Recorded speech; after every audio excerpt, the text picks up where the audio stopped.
everybody. We want to talk about email stage fright today. So the reason for that is quite a few of you have gone through our email marketing course, and we have this discussion with other people as well, small business owners. They know they need to send an email. They know what to write, or they have worked on their brand voice. They have actually got something to sell. Everything is in place, but they still don't regularly send emails. They have this email stage fright. And we've kind of tried to work out what the reasons for that could be. And we just want to go through real quickly and see if we can kind of work through these issues very quickly with you guys. But we would love for you to comment below and actually tell us whether you're sending them regularly, and if not, why that is, so we can help you with it. Right, reason number one, Victoria. You think the sending emails is a bigger job than it is. So just think of yourself when you get an email from somebody in your inbox and you think, am I going to open it or not? Usually if I know it's like this really long email from somebody, I'm not in the mood or I'm too busy, I won't open it, because I'll think, oh, I've got to wade through all this text. What I want is something short, snappy, quick, boom, done, got the information. So I want to read something in about 2 to 3 minutes. So when you think of it in terms of that, if someone's reading it in 2 to 3 minutes, how long should it be taking you to create it? Should be no more than maybe 15 minutes, 20 minutes to create the thing, so that it's a quick read for the people who are receiving it. Yes. So that's the first one. Could be that. Yeah. Really not a big job. You could do 4 emails in 1 hour. Yep. Throwing the challenge out there. So Alex, also the tech is scary, might be another reason. What do you think of? Yes, if you have never worked with an email service provider, then it might sound scary, but nowadays all the softwares, especially the browser-based ones, they kind of all work in the same way. It's drag and drop, and you drag a text field and you drag a picture and you put a link, and it's not much different to most other browser-based applications, really. And once you've done it once, you just replicate it. Setting up your templates might take a little while, but then you just next week you just replicate the template, you change your pictures, you change your text. It's actually not that hard, and you can't break it either. Can't break the internet. So if you muck it up, you just do it again. And we have the walkthrough in our. Oh yeah, and if you've signed up to our course, there is a walkthrough for MailChimp, which is a specific email service provider, but they are all a bit the same. The whole drag and drop thing is kind of the same. You don't need to be a programmer these days anymore. And not like the old days when we were HTML codes into. That's right. Another reason we thought of is that you might feel bothered by other people's emails. What do you have to say about that, Victoria? So I get bothered by, when I looked at what I get bothered by, it's usually Gap Japan. Mm-hmm. I mentioned that the other day, that and the reason is they send me maybe 3, 4 or 5 emails a week. Now that does bother me, but it's Gap.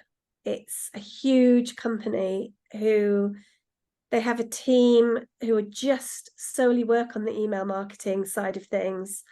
And of course, they're going to be sending out they're blanket emailing everybody on their list all week. That's their job. But they're a team of people working for a huge corporation. They're not an individual person writing to an individual person, which is what we are. And you have to remember that people subscribed because they want to hear from you and what you want to say.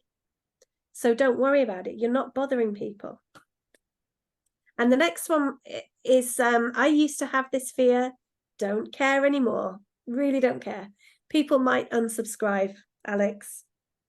And that's fine. It's fine, because if they unsubscribe, they will never buy from you anyway. It's fine. It's and yeah, I used to because you work really hard getting those subscribers and then they drop off. And it's a bit, it's ego more than anything else.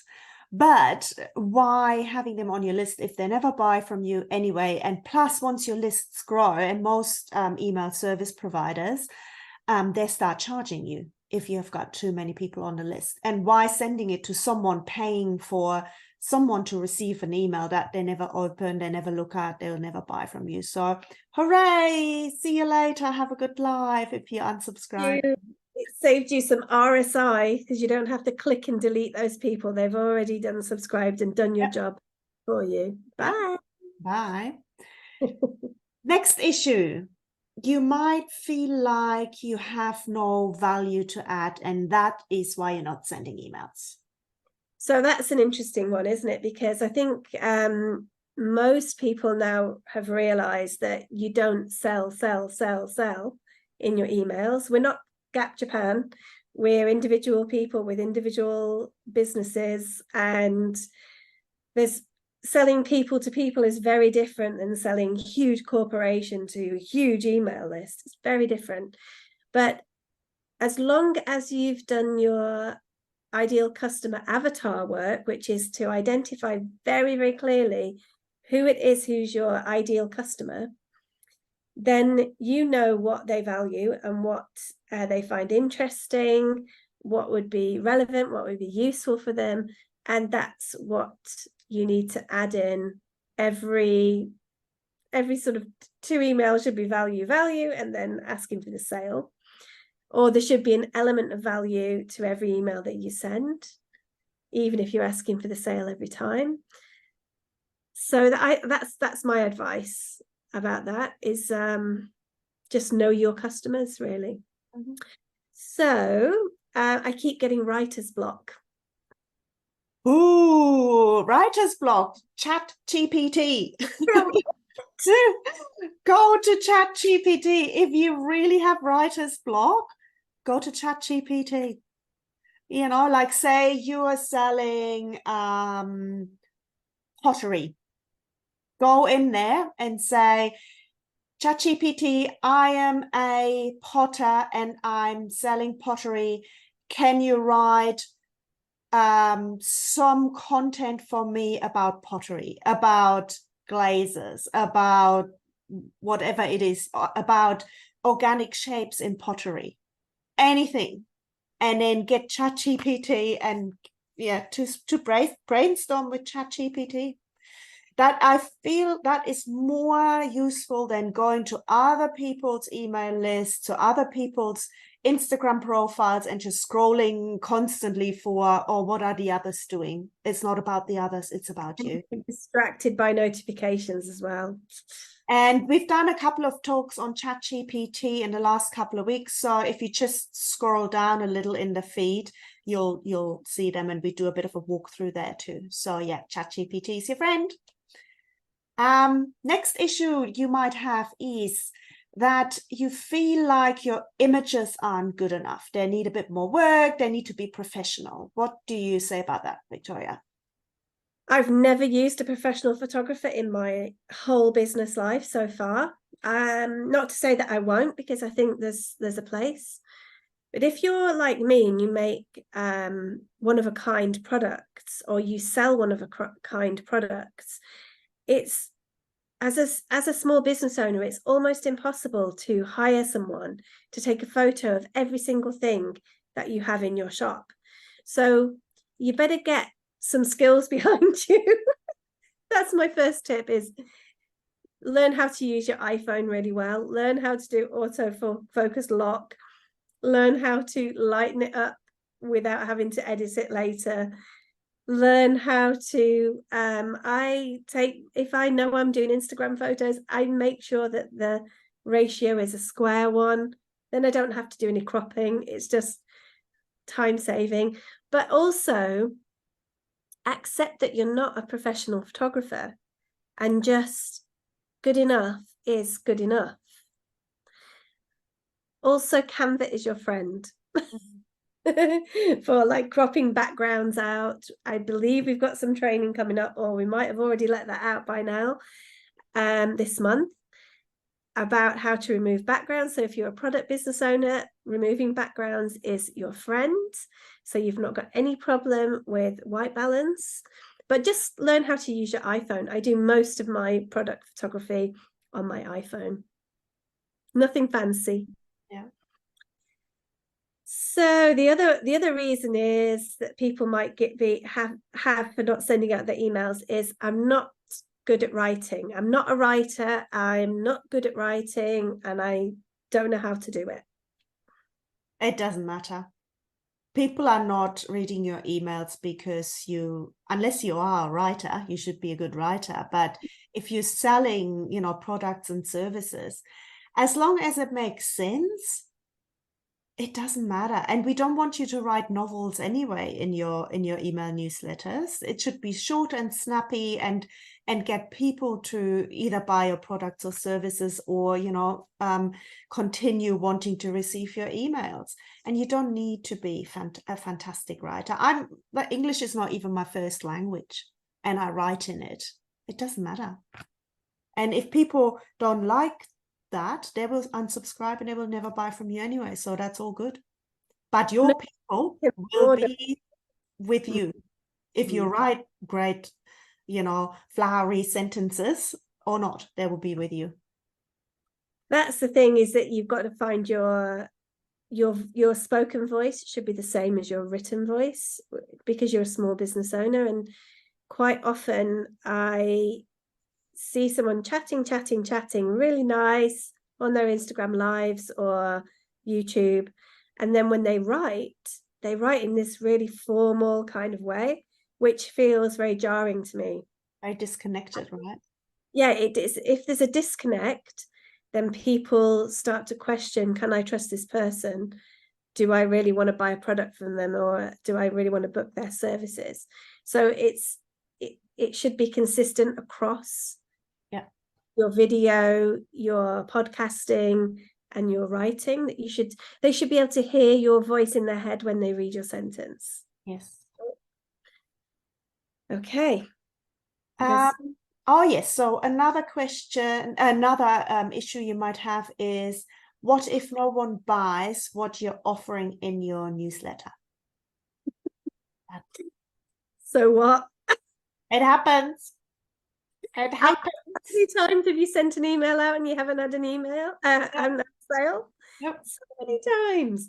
But if you let that put you off and stop you, 100% you are never going to make any sales through your email list. If you never send an email to your people asking for a sale, you are 100% doomed to failure. Yeah. Right? If you never try, you will never succeed. But if you just try and it's not perfect, you make some action that is imperfect, there's a good chance that you might make a sale. Yeah. But by never sending one, you will never make one. Mm-hmm. That is how I was like, oh, well, I didn't make any sales. That's okay. Try again next week. Let's do something different. Also unpick maybe why. Why did it fall flat? Is it the product? Is it your writing? Was it the image put people off? Was it the amount of words you wrote? What was it? Okay, so the next one is really probably I should have tackled this one, Alex, because I'm the mindset person. Okay, you want to tackle it? I'll ask the question. It's a big one, actually. It is a big one. You might have email stage fright because you're scared. So there might be something in your brain telling you, maybe somebody in your past has told you that you're not good at something, or you're not, you owning a small business, really? People, maybe friends, close friends, maybe even family members, people who you feel don't have, they have your best interest at heart, but they can be a little brutally honest sometimes. And maybe it was a teacher at school, maybe it was somebody in your past who told you you're not good at that. Probably my maths teacher would be saying, you own a small business, you do accounts, you run your business and make sure it's profitable. Really? That's what I had in my head, is I don't do numbers. I still do. Oh, I don't do numbers because my maths teacher told me that. Oh, you don't do numbers. So I think you have to find strategies in order to just push those people away out of your brain. Maybe you just feel a bit silly. Maybe you feel like people in your family might see the email. Well, they're probably not even subscribed, or just unsubscribe them, or just don't send the email to them when you're sending it out, if that's the block. But it is scary because you're sending it out to a number of people in one go, but it actually is no different to an Instagram post where you're going to get some feedback from someone, maybe more feedback on an Instagram post than on an email. So why are we more scared to send emails? I don't know. Maybe it feels more formal. Maybe it feels more personal going into people's inboxes. But to me, there's no difference putting something in a Facebook post or a Facebook video than there is to send an email to someone. Not really helping you get over the fear, but feel the fear and do it anyway. Yeah, you got to figure out why you're scared of it, right? It's the why. Why is it? There could be a million different reasons for it, and then basically work on that part. But that is a very individual. Yeah, and just tell yourself it's just a thought. That is just a thought that I'm having, that it's not necessarily fact. Yeah. It's just my maths teacher thought I wasn't good at maths. Yeah. That's the thought that I have in my head. It doesn't mean it's true. Mm-hmm. All right. Okay, the last one is I'm bothering people. Wow. First of all, who is on your list who would feel bothered by what you have to say? So that might be you have the wrong people on your list, because whatever you're saying, they feel bothered by, and then they have to go, and you have to attract the right people to the list who want to hear what you have to say. But also, if you have attracted the right people, they're signed up because they want to hear what you're saying, right? You attracted them somehow. You met them in person at an event, or you exchanged business cards with them, or they came through your website, through your lead magnets. Whatever you did, they want to hear from you, because otherwise they wouldn't have subscribed. And getting people to subscribe to your email is hard these days, because your inbox gets filled with a lot of stuff. And I'm now very selective of who I give my email address to, because I find it hard to manage. And if you have kind of gotten across that threshold of someone is actually willing to give you their email address, then they want to hear from you. You're not going to bother them. And if you bother them in the past because they have moved on, you have moved on, you now have something different to offer, they will unsubscribe if they feel bothered. I've had people who've unsubscribed from my list and then subscribed later. Yeah, I've had that too. Because for whatever reason, maybe they've moved out of Japan because they think, oh, well, she's a local business owner in Japan. And then they've moved back to Japan. And then that maybe they've got more interested in jewelry again, or maybe they've lost interest, or maybe they think, oh, I'd like to get a gift for someone. Whatever reason it is, they went away and came back. So it's not a closed door even. No, it's not. When someone unsubscribes. Yeah. It's a revolving door. Yeah.